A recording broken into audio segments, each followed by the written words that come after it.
7:12:01 আমাদের এখানকার যে কার্যক্রম সেটি শুরু হবে। তো আমরা এই অনুষ্ঠানটি সুন্দর এবং সুষ্ঠুভাবে সম্পন্ন করার জন্য, নিরাপদ রাখার জন্য সব ধরনের ব্যবস্থাই রেখেছি।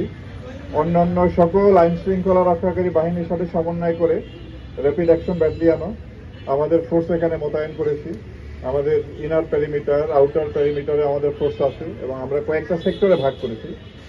প্রত্যেকটা সেক্টরই আমাদের ফুড পেট্রোল, গাড়ির পেট্রোল এবং স্ট্রাইকিং রিজার্ভ থাকবে। 72 ঘন্টা ময়েশ্চার লক সমৃদ্ধ লিলি বডি ওয়াশ শিয়া বাটারের গুডনেস স্কিন রিপেয়ার করে রাখে সফট ও গ্লোয়িং। অত্র এলাকাটি ভালোভাবে সুইপিং করেছি। আমাদের bomb disposal team stand by থাকবে। এছাড়া পুরো এলাকাটাকে আমরা 64টি ক্যামেরার মাধ্যমে এটা আপনার সিসিটিভির আওতায় নিয়ে এসেছি।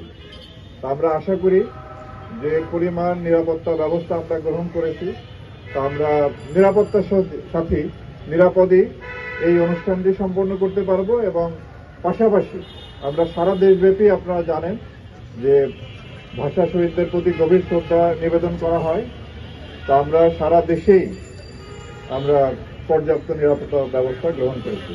ইনশাআল্লাহ ভালোভাবে আমরা আমাদের এই কার্যক্রম সম্পন্ন করতে পারব। তো আমি